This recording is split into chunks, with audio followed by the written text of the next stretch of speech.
Doctor.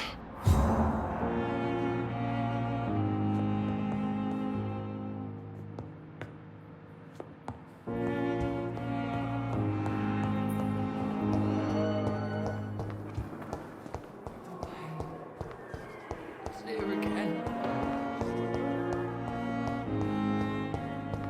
I cannot enter.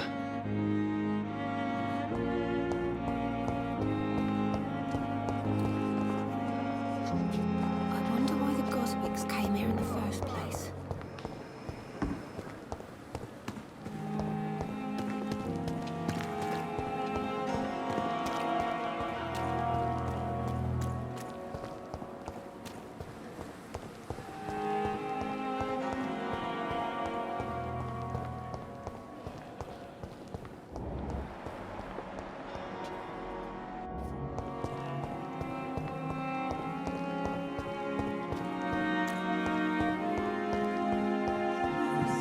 Thelma Howcroft said she was being watched by vampire hunters. Peaceful Where are they hiding? at the same time. I should investigate.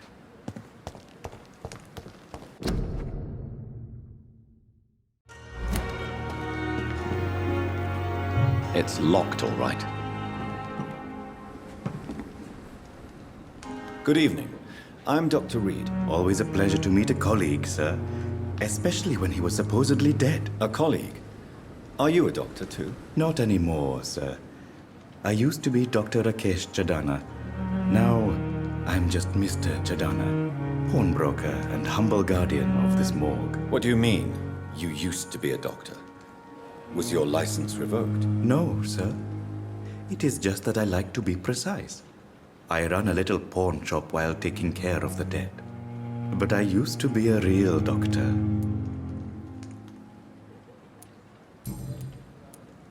Are you afraid or uneasy being surrounded by so many corpses? Why should I? These bodies are empty vessels. Flesh left to decay. Poof! No soul anymore. All gone.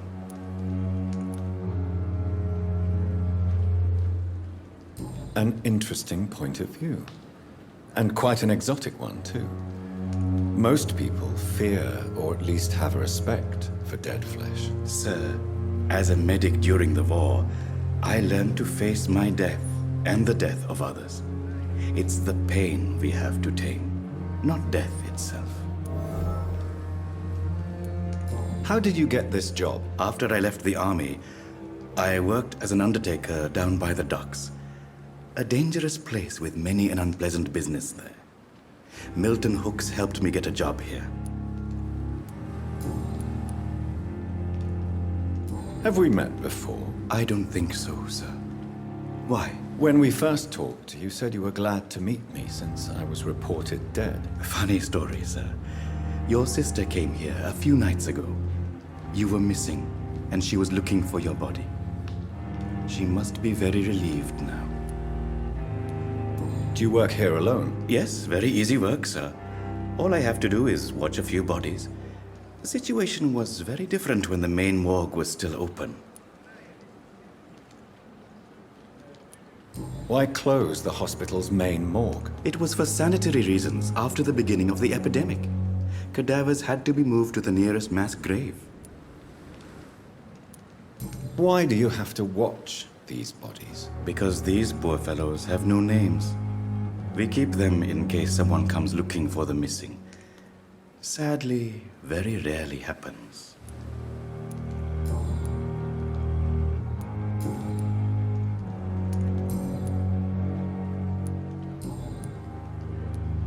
Please show me what you have to sell. Of course. It's just trinkets and curios, really. But I'm sure they can be useful.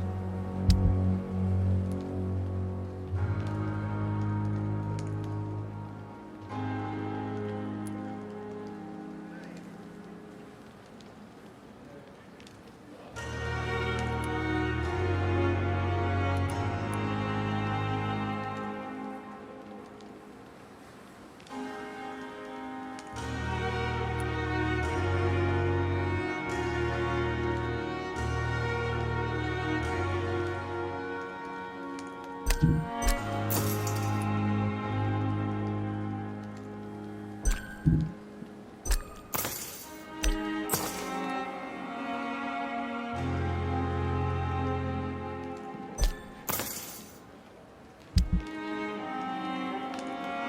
never ceases to amaze me how you, the dead, seem peaceful and lost at the same time.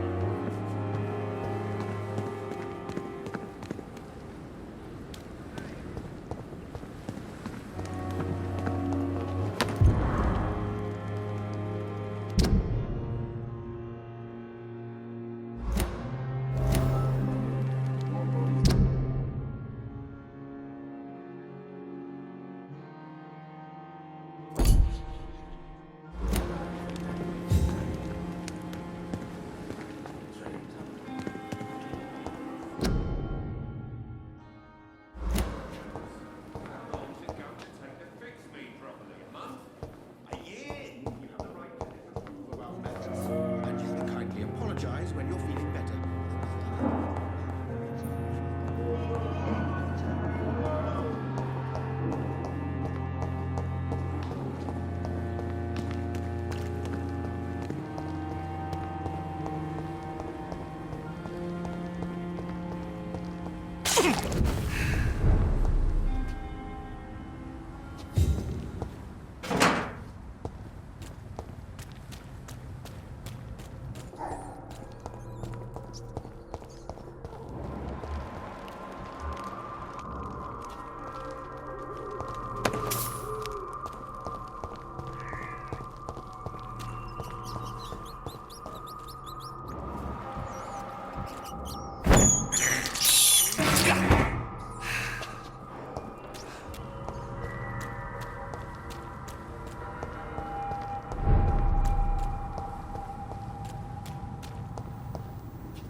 It's locked.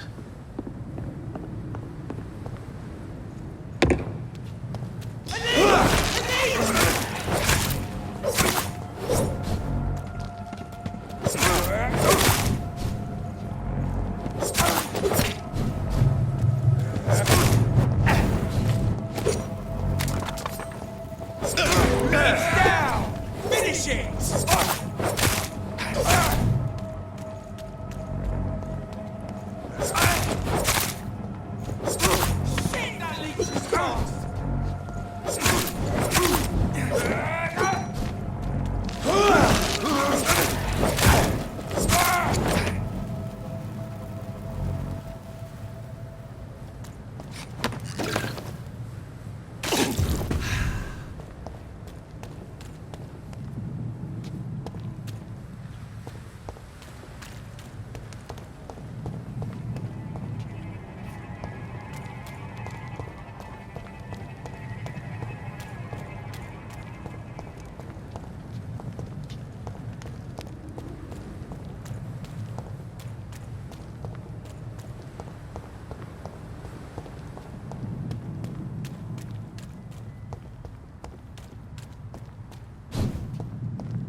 Good evening, Miss Howcroft.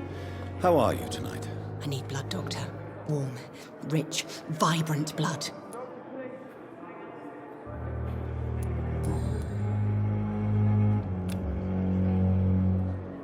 Do you require my services, Miss Howcroft? I have no need for your medicine, Dr. Reed. Blood is the only drug I need.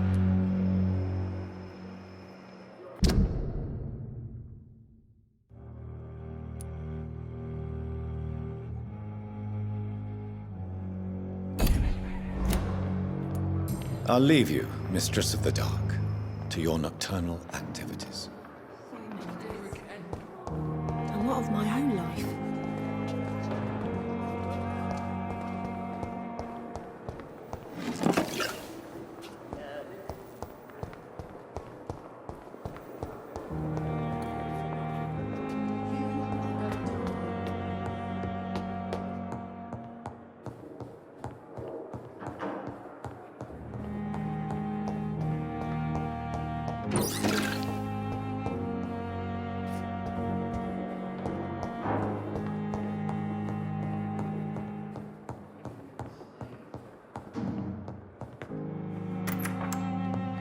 Please, Jonathan, come in.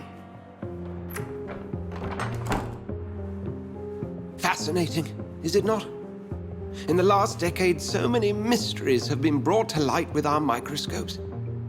The human body, biology's penultimate frontier.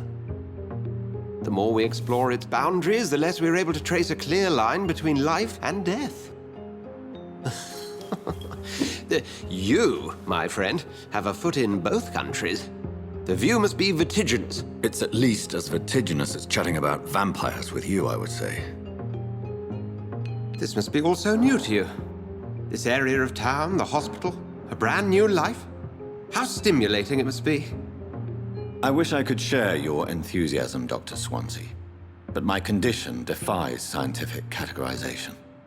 Undead? Unalive? Immortality defies logic. I cannot express my thrill at this serendipitous turn of events. The world's most eminent specialist in blood transfusions, a vampire. One might say a gift from heaven.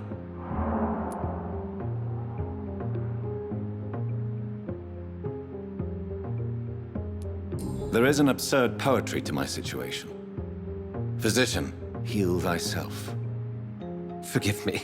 I've been an admirer of your work for a long time, and now you are so much more than a brilliant physician.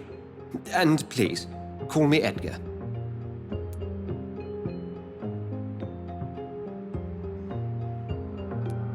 There is no need to apologize, Edgar. You offered me sanctuary when I had none. Very well. I have a task for you, Jonathan. Something that will require all your newfound skills. Please, go on. The Pembroke only survives through the generosity of our benefactors. Unfortunately, our main donor has found herself in a bit of a bind. Now, if you could help her out... A spokesman or politician is what you need. That's not my calling. And until I come to understand what has happened to me, I require discretion. Discretion is in order, Jonathan. Lady Ashbury has recently received rather indelicate correspondence that, if revealed, would jeopardize her position. And you would like me to eradicate this threat? By the stole, of course not. I would just like you to pay her a visit. Her ladyship is certainly near the tents outside, tending the sick. You can't miss her. Look for someone impossibly delicate. Accepted. I'll see what kind of trouble Lady Ashbury is in.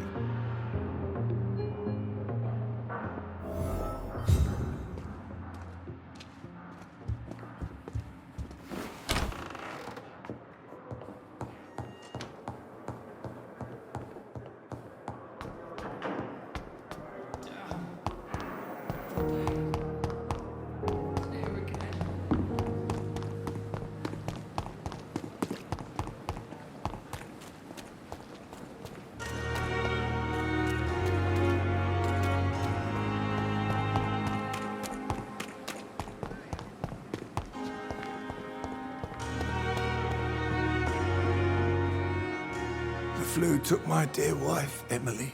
I take comfort knowing we'll soon be together again. Mr. Rainfield, that's no way to talk. You're in good hands here, and we'll be up again soon enough.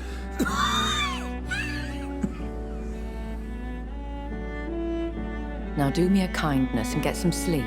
I'll be back round later. Your words are kind, the blessings of an angel. You're the sweet, sweet Lady of Mercy.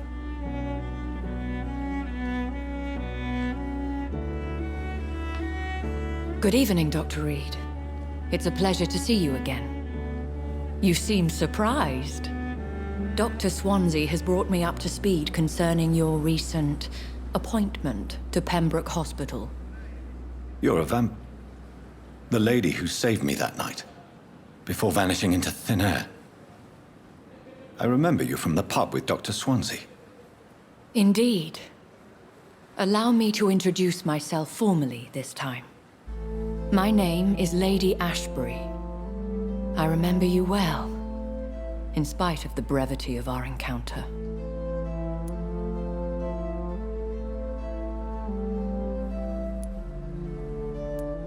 So it seems our Dr. Swansea does indeed have a fascination for creatures of our constitution. Dr. Swansea is a remarkable man. Dedicated, one might say, obstinate?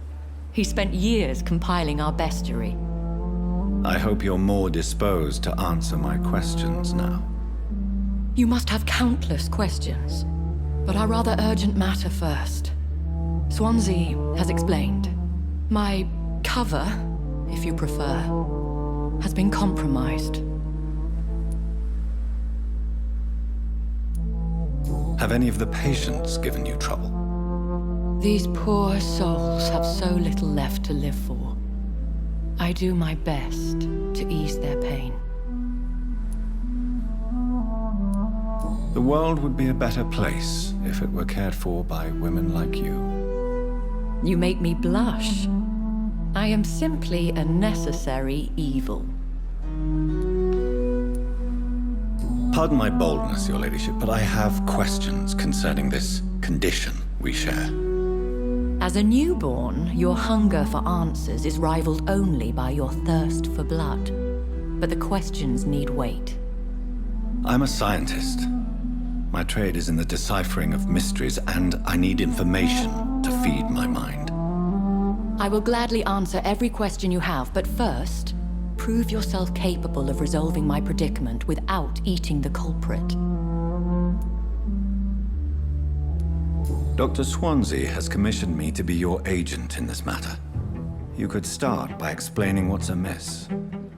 These past insufferable weeks, I've been the victim of extortion. I've made a first payment, but the blackmailer grows greedy. I must refuse his most recent demands. Who would be so foolish as to threaten you? A kindred spirit. Even if it were the case, and I highly doubt it, a vampire would have asked for something more valuable than money. My suspicions lean toward a patient or their family. What are your expectations? Please be precise. As the newly appointed surgeon of this hospital, you are in an excellent position to ask innocent questions and deftly learn the identity of my blackmailer.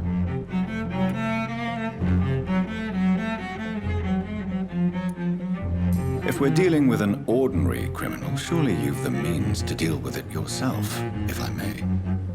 As immortal tradition doth dictate, all fangs and hypnotic eyes ablaze, the blood would run like a river. That's what I hope to avoid. Violence has a tendency to spiral out of control. Please continue. Every detail is essential. I'm your man. My embarrassment in this matter is eclipsed only by my shame at having put the hospital at risk. The threat from our anonymous scoundrel is clear. A list of dates. My visits coinciding with the dates of suspicious patient deaths due to massive blood loss.